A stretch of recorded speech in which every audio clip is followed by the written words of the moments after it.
जब से बनी है तब से हमारी पार्टी तो अपने कार्यकर्ताओं की खून पसीने की कमाई के मेहनत के पैसे से, अपने कार्यकर्ताओं के सहयोग से या मेरे जन्मदिन के मौके पर थोड़ा आर्थिक सहयोग लेकर या मेंबरशिप के जरिए जो भी पैसा इकट्ठा होता है उससे पार्टी के संगठन को चलाती है और उसी से ही चुनाव आदि भी लड़ाती है। लेकिन हमारी पार्टी ने आज तक किसी भी धन्ना सेठ से या पूंजीपति से दूसरी पार्टियों की तरह एक भी पैसा हमने पार्टी संगठन को चलाने के लिए या चुनाव आदि लड़ाने के लिए नहीं लिया है। और इस बात का सबसे बड़ा सबूत ये है कि अभी हाल ही में कुछ दिन पहले माननीय सुप्रीम कोर्ट में बॉन्ड की जो रिपोर्ट आई है और उसका मीडिया में जो खुलासा हुआ है, तो बहुजन समाज पार्टी को छोड़कर अधिकांश पार्टियों ने बड़े बड़े पूंजीपतियों और धन्ना सेठों से उन्होंने पैसा लिया है चुनाव के दौरान और अभी भी लिया है और अब एक दूसरे को बता रहे हैं। तो किसने कितना अंबानी से पैसा लिया है, कितना अडानी से लिया है, कौन कितना एक दूसरे पे आरोप लगा रहे हैं। लेकिन सही बात तो ये है कि माननीय सुप्रीम कोर्ट की जो रिपोर्ट आई है, जो बॉन्ड की रिपोर्ट का खुलासा हुआ है, उससे ये स्पष्ट हो गया है कि बीएसपी को छोड़कर तो सभी पार्टियों ने बड़े बड़े पूंजीपतियों और धन्ना सेठों से पैसा लिया है। उसी पैसे से ये संगठन चलाते हैं, उसी पैसे से ये चुनाव आदि लड़ाते हैं। लेकिन बहुजन समाज पार्टी ने किसी से भी 1 रुपया नहीं लिया है, ये भी मैं आप लोगों को बताना चाहती हूँ। इसलिए हमारी पार्टी तो हर साल पार्टी के संगठन को चलाने के लिए और हर साल किसी न किसी राज्य में असेंबली का चुनाव होता है, हर 5 साल में पार्लियामेंट का चुनाव होता है। तो चुनाव लड़ने के लिए, संगठन को चलाने के लिए हम मेंबरशिप के जरिए और मेंबरशिप के साथ साथ मेरे जन्मदिन के मौके पर हमारी पार्टी अपने लोगों को यही कहती है, कार्यकर्ताओं को, कि मुझे कोई कीमती तोहफा आदि देने के बजाय जो लागत उस पर आती है खरीदने पर, वो पैसा सीधा आप प्रदेश कार्यालय या केंद्रीय कार्यालय में जमा कराएं। तो इस तरीके से हम लोग अपनी पार्टी को कैडर के जरिए, कैडर कैंप के जरिए, कैडर के जरिए अपनी पार्टी के जनाधार को बढ़ाते हैं और उसी के बलबूते पर चाहे छोटा चुनाव हो या बड़ा चुनाव हो, हमारी पार्टी चुनाव लड़ती है। इसके साथ ही अब और इतना ही नहीं, इसके साथ ही जब यहाँ मैं ये भी बताना चाहती हूँ कि जब राज्यसभा का या विधान परिषद का चुनाव होता है तो दूसरी पार्टियां ज्यादातर धनवानों को टिकट देती है, लेकिन बहुजन समाज पार्टी ने किसी भी धनवान को राज्यसभा में या विधान परिषद में नहीं भेजा है। ये भी मैं आप लोगों को बताना चाहती हूँ। हम कार्यकर्ता को राज्यसभा में और विधान परिषद में भेजते हैं। तो आपके कानपुर मंडल में ही श्री भीमराव अंबेडकर जो इटावा औरैया के रहने वाले हैं, तो ये कोई धनवान नहीं है। इनको भी हमने राज्यसभा में इनको भी हमने विधान परिषद में भेजा है। पहले राज्यसभा में भेजना चाहा, कामयाब नहीं हो पाए, फिर हमने इनको एमएलसी बनाया, विधान परिषद में भेजा। और नौशाद अली भी कन्नौज के रहने वाले हैं, तो इनको भी हमने एमएलसी बनाकर भेजा। हमने किसी धनवान या पूंजीपति को हमने एमएलसी या राज्यसभा भी नहीं भेजा है। दूसरी पार्टियां धनवानों को तलाशती हैं, पूंजीपतियों को तलाशती हैं, लेकिन हम वर्कर को तलाश कर तो उसको हम राज्यसभा में और एमएलसी में भेजकर फिर उनके जरिए और भी कार्यकर्ताओं के जरिए फिर हम पार्टी और मूवमेंट को आगे बढ़ाते हैं। इसके साथ ही यहाँ मैं आप लोगों को ये भी बताना चाहती हूँ कि अब पिछले कुछ वर्षों से चल क्या रहा है कि जब केंद्र में कांग्रेस पार्टी पावर में होती है तो वो जांच एजेंसियों का बड़े पैमाने पर दुरुपयोग करती है, और जब बीजेपी होती है तो वो भी दुरुपयोग करती है। ये भी आप लोगों को मालूम है, और इसलिए मैं आप लोगों को ये कहना चाहती हूं कि कांग्रेस पार्टी की तरह ही बीजेपी ने भी अब केंद्र की तमाम सरकारी जांच एजेंसियों का ज्यादातर राजनीतिकरण ही कर दिया है। ये बात भी किसी से छिपी नहीं है। इसके अलावा देश के किसान वर्ग भी वर्तमान बीजेपी की सरकार में शुरू से ही अपनी विभिन्न समस्याओं को लेकर काफी ज्यादा दुखी व परेशान रहे हैं और अभी भी हैं। जबकि यूपी में 4 बार हमारी पार्टी की रही सरकार ने इनके हितों का भी हर स्तर पर विशेष ध्यान रखा है। हमारी पार्टी की सरकार ने यूपी में जो हमारे किसान भाई हैं उनको खेती करने के लिए समय से सस्ते साधन उपलब्ध कराए और उनके फसल का भी उन्हें उचित दाम दिया है, जो अब बराबर नहीं मिल रहा है। इतना ही नहीं बल्कि केंद्र में पूर्व की रही कांग्रेसी सरकार की तरह ही वर्तमान भाजपा सरकार में भी इनकी जातिवादी, हीन, सांप्रदायिक एवं पूंजीवादी सोच व नीतियों के चलते ही पूरे देश में सर्व समाज में से खासकर गरीबों, दलितों, आदिवासियों, पिछड़े वर्गों, मुस्लिम एवं अन्य धार्मिक अल्पसंख्यक समाज के लोगों का भी पूर्ण रूप से विकास व उत्थान आदि नहीं हो रहा है। और इस संदर्भ में वैसे आप लोगों को ये मालूम है कि पूरे देश में यहाँ दलितों, आदिवासियों एवं अन्य पिछड़े वर्गों का सरकारी नौकरियों में वर्षों से अधूरा पड़ा आरक्षण का कोटा भी अभी तक पूरा नहीं भरा गया है। विशेषकर एससी व एसटी वर्गों के सरकारी कर्मचारियों का पदोन्नति में आरक्षण भी अब काफी हद तक प्रभावहीन ही बना दिया गया है।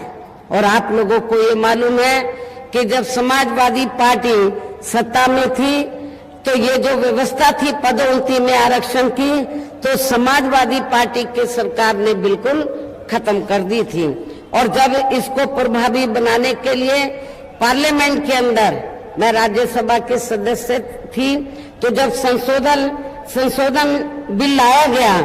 तो कांग्रेस और बीजेपी इन दोनों की मिली भगत से तो समाजवादी पार्टी को आगे करके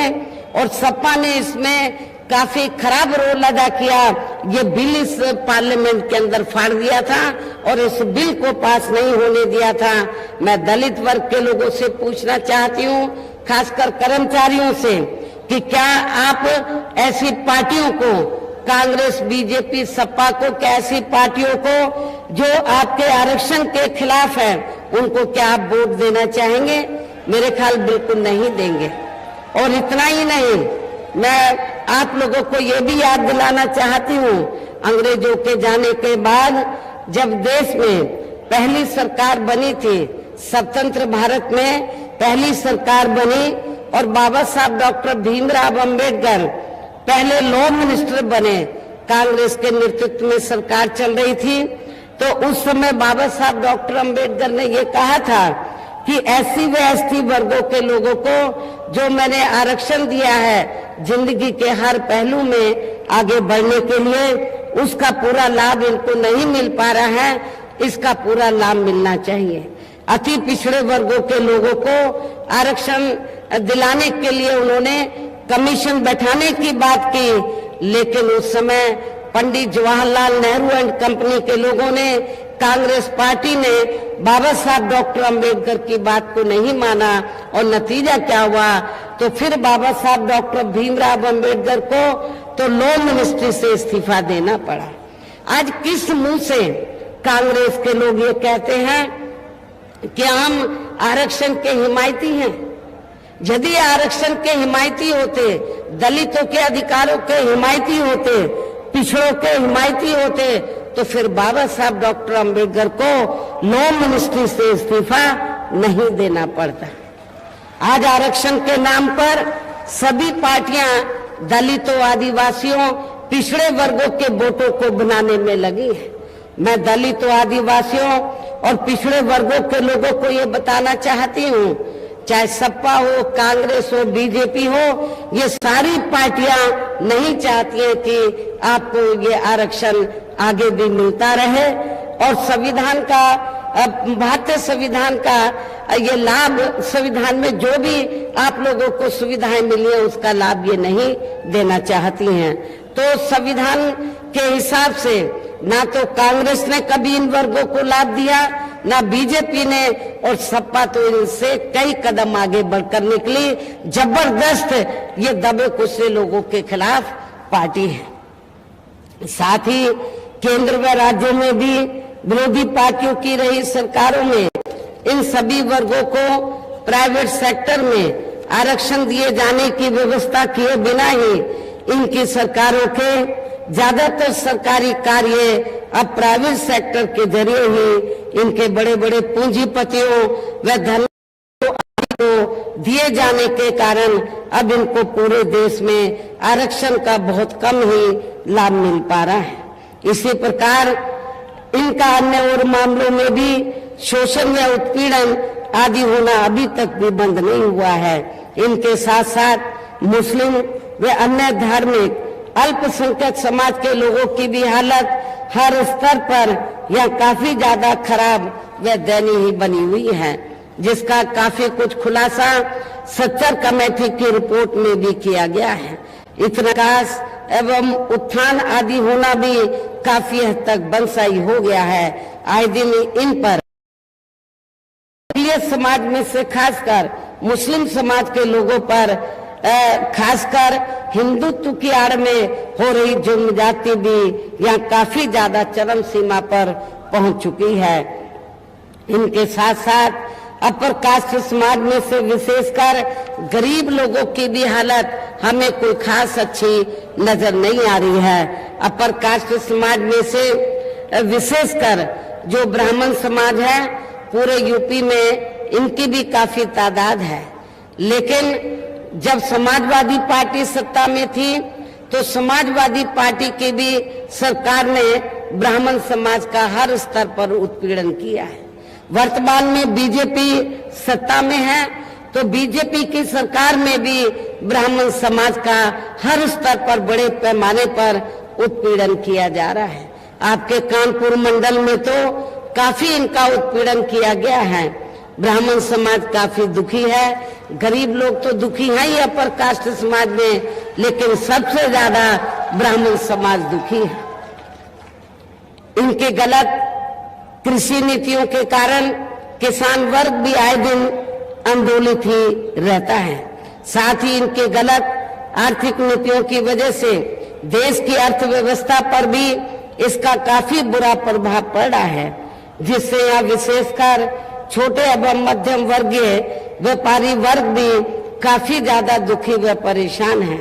और अब केंद्र में पूर्व की रही सरकारों की तरह ही वर्तमान भाजपा सरकार में भी यहाँ पूरे देश में गरीबी, बेरोजगारी एवं महंगाई आदि भी लगातार काफी ज्यादा बढ़ रही है। देश में हर स्तर पर फैला भ्रष्टाचार भी अभी तक खत्म नहीं हुआ है। ऐसे में अब आप लोगों को देश में हो रहे लोकसभा चुनाव में कांग्रेस, बीजेपी व इनकी सहयोगी पार्टियों को भी केंद्र की सत्ता में आने से जरूर रोकना है, जिनकी गलत नीतियों व गलत कार्य प्रणाली आदि को आजमा भी चुके हैं। ऐसी स्थिति में अब ये विरोधी पार्टियां इस चुनाव में भी किस्म किस्म के साम, दाम, दंड भेद आदि अनेकों हथकंडे इस्तेमाल करके केंद्र की सत्ता में आने की पूरी कोशिश में लगे हैं, जिनसे अपनी पार्टी के लोगों को हर स्तर पर काफी ज्यादा सावधान रहना है। और इस मामले में विरोधी पार्टियां अपने अपने पक्ष में हवा बनाने के लिए खासकर मीडिया, ओपिनियन पोल व सर्वे आदि का जो बड़े पैमाने पर इस्तेमाल कर रही हैं, तो उनसे भी अपनी पार्टी के लोगों को बिल्कुल भी गुमराह नहीं होना है। इसके साथ ही विरोधी पार्टियों के विभिन्न रूपों में जारी किए गए इनके हवाई व प्रलोभन भरे चुनावी घोषणा पत्रों एवं वायदों आदि के बहकावे में भी अपनी पार्टी के लोगों को कतई भी नहीं आना है, जिन्हें ये पार्टियां चुनाव खत्म होने के बाद ज्यादातर आती हैं, अर्थात सत्ता में आने के बाद ज्यादातर अमल में नहीं लाती हैं और अब जिन पर से देश की जनता का अधिकांश विश्वास ही उठ गया है। यही खास वजह है कि हमारी पार्टी किसी भी चुनाव में अपनी पार्टी का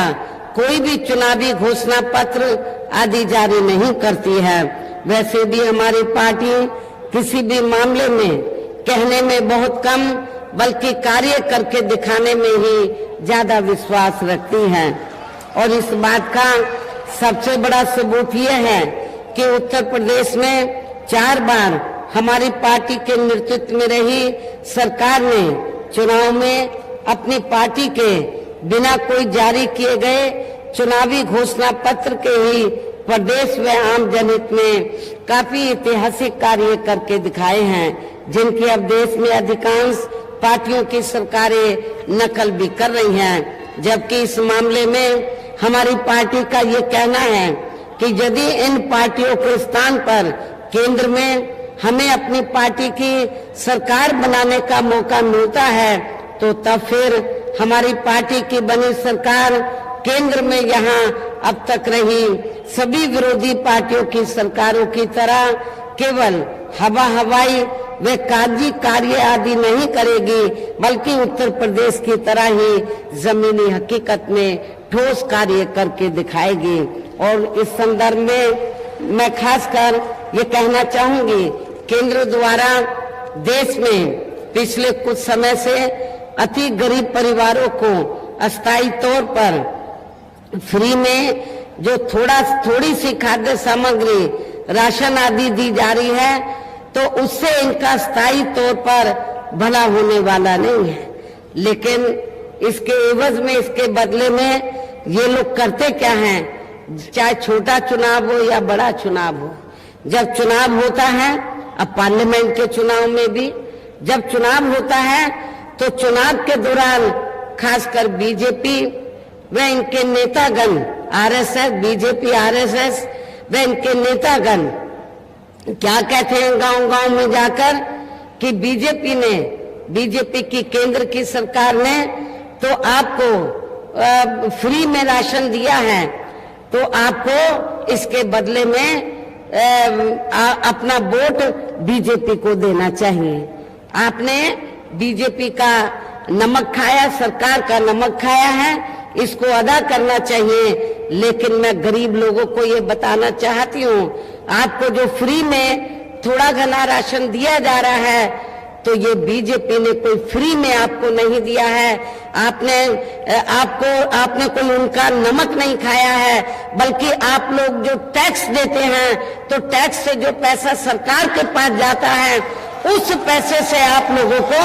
ये फ्री में राशन दिया जा रहा है। ये मेहरबानी भारतीय जनता पार्टी और आरएसएस की नहीं है, ये आपका ही पैसा है। आपका पैसा टैक्स के रूप में सरकार के पास जाता है, उस पैसे से आप लोगों को राशन दिया जा रहा है। ये आपका ही नमक है, ये बीजेपी का नमक नहीं है, किसी और का नमक नहीं है। और वैसे भी इनके जो गरीब लोग हैं, इनकी ये जटिल समस्या देश में हर हाथ को काम देने से केवल दूर हो सकती है, जिसकी तरफ हमारी पार्टी की बनी सरकार विशेष ध्यान देगी। साथ ही देश में पिछले कुछ वर्षों से आए दिन बढ़ रही गरीबी, बेरोजगारी व महंगाई आदि से भी जनता बहुत ज्यादा दुखी व परेशान है, जिसे भी आर्थिक नीतियों में तब्दीली करके जरूर दूर किया जाएगा। खासकर हिंदुत्व की आड़ में पिछले कुछ वर्षों से मुस्लिम समाज के लोगों का द्वेष की भावना से जो इनका काफी ज्यादा शोषण व उत्पीड़न आदि किया जा रहा है, तो उसे भी जरूर रोका जाएगा। अन्य अकलियत समाज के लोगों के ऊपर भी कोई जुल्म जाति नहीं होने दी जाएगी। मुस्लिम समाज के लोगों का विशेष ध्यान रखा जाएगा, ये भी मैं मुस्लिम भाइयों को बताना चाहती हूँ। और ये सब हमने अपने यूपी के रही सरकार में करके भी दिखाया है। इसके अलावा हमने यूपी में सर्व समाज में से गरीब एवं बेरोजगार लोगों को बेरोजगारी भत्ता आदि न देकर उन्हें बड़ी तादाद में रोटी रोजी के साधन भी उपलब्ध कराए हैं। और अब ये कार्य भी अधिकांश ठंडे ही पड़े हैं, जिनको फिर सरकार बनने पर प्राथमिकता दी जाएगी। कहने का तात्पर्य ये है कि देश में इस समय हो रहे लोकसभा चुनाव में विरोधी पार्टियों के जारी किए गए उनके हवाई व प्रलोभन भरे चुनावी घोषणा पत्रों आदि के बहकावे में अब यहाँ खासकर देश के अति गरीबों, मजदूरों, बेरोजगारों एवं अन्य मेहनतकश लोगों को बिल्कुल भी नहीं आना है। और अब इन्हें ऐसी सभी विरोधी पार्टियों को हर हालत में केंद्र की सत्ता में आने से जरूर रोकना है, जिनकी कथनी व करनी में काफी अंतर रहा है तथा जिन्हें ये लोग बरसों से आजमा भी चुके हैं। ऐसे में अब मेरा यही कहना है कि आप लोगों को अपने खुद के व अपने प्रदेश, क्षेत्र एवं देश के भी हित में अपने वोटों को यहाँ कांग्रेस, बीजेपी व इनके अन्य सभी सहयोगी दल या अन्य विरोधी पार्टियों को भी न देकर केवल अपनी एकमात्र हितैषी पार्टी बहुजन समाज पार्टी को ही देना है, जो ये पार्टी उत्तर प्रदेश की तरह ही केंद्र में भी अपनी पार्टी की सरकार बनने पर फिर पूरे देश में यह अपनी पार्टी के सर्वजन हिताय व सर्वजन सुखाय की नीतियों पर आधारित ही सरकार चलाएगी। इसके साथ साथ केंद्र से जुड़ी आपके क्षेत्र की जो भी यहाँ स्थानीय समस्याएं होंगी तो उन्हें भी फिर दूर करने का हर संभव पूरा प्रयास किया जाएगा। साथ ही यहाँ गरीबों, मजदूरों, बेरोजगारों, कर्मचारियों, किसानों, छोटे व्यापारियों एवं अन्य मेहनतकश लोगों के हितों का भी विशेष ध्यान रखा जाएगा। सर्व समाज में से खासकर दलितों, आदिवासियों, पिछड़े वर्गों, मुस्लिम व अन्य धार्मिक अल्पसंख्यक समाज के लोगों के विकास एवं उत्थान के साथ साथ हर स्तर पर इनकी सुरक्षा आदि के लिए भी सख्त कदम उठाए जाएंगे। और तभी फिर यहाँ वास्तव में अपने देश के महान संतों, गुरुओं व महापुरुषों में भी विशेषकर महात्मा ज्योतिराव फूले, श्री छत्रपति शाहू जी महाराज, श्री नारायण गुरु, बाबा साहब डॉक्टर भीमराव अंबेडकर एवं मान्यवर श्री कांशीराम जी आदि का अधूरा राज सपना जरूर साकार हो सकता है, जिनको यूपी में हमारी पार्टी की रही सरकार द्वारा हर स्तर पर पूरा आदर सम्मान दिया गया है। इन्हीं खास बातों के साथ ही अब मेरा देश व आपके स्टेट के भी हित में ये कहना है कि हमारी पार्टी ने यहाँ जिनको भी चुनाव के मैदान में उतारा है, जो आपके सामने मंच पर भी मौजूद हैं, तो उन्हें आप लोगों को जरूर कामयाब बनाना है, जिसके लिए यह पार्टी के सभी स्तर के छोटे बड़े पदाधिकारी एवं कार्यकर्तागण आदि पूरे जी जान से जिताने में लगे हैं। और अब अंत में मेरा यही कहना है कि आप लोगों को वोट पड़ने वाले दिन यहाँ बीएसपी के अपने सभी लोकसभा उम्मीदवारों को, अर्थात अकबरपुर जो लोकसभा की सीट है, तो अकबरपुर लोकसभा की सीट से हमारी पार्टी ने ब्राह्मण समाज से श्री राजेश कुमार द्विवेदी को चुनाव के मैदान में उतारा है, जो पूरे जी जान से आपके क्षेत्र में लगे हैं, घर घर जा रहे हैं, लोगों से मिल रहे हैं। और मैं आपको ये बताना चाहती हूँ, जब ये कामयाब हो जाएंगे तो आपके क्षेत्र का पूरा ध्यान रखेंगे। जो पूर्व में या वर्तमान में जो अभी बीजेपी का जो सिटिंग एमपी है उससे आप यहाँ की जनता काफी ज्यादा दुखी है, उससे आप लोगों को काफी उसके हारने की वजह से, और हमारा जब कैंडिडेट जीत जाएगा तो आपको काफी राहत मिलेगी, इस क्षेत्र की जनता को काफी राहत मिलेगी। कानपुर शहर लोकसभा की सीट से हमने श्री कुलदीप भदौरिया को चुनाव के मैदान में उतारा है। हमने ये क्षत्रिय समाज से ताल्लुक रखते हैं, हमने सर्व समाज को इस चुनाव में मौका दिया है चुनाव लड़ने का। तो ये भी आपके इस शहर की जो सीट है कानपुर, यहाँ से चुनाव लड़ रहे हैं, और ये भी पूरे क्षेत्र में जा रहे हैं, हमारे वर्कर भी जा रहे हैं। तो सब लोग इन सब पार्टी के, हमारी पार्टी के सभी छोटे बड़े कार्यकर्ता इन दोनों को जिताने में पूरे जी जान से लगे हैं। और अब मेरा यही कहना है कि आप लोगों को वोट पड़ने वाले दिन यहाँ अपने बीएसपी के इन दोनों प्रत्याशियों को अपनी पार्टी का जो चुनाव चिन्ह हाथी है, हाथी चुनाव चिन्ह के सामने वाले बटन को दबाकर इनको जरूर कामयाब बनाना है,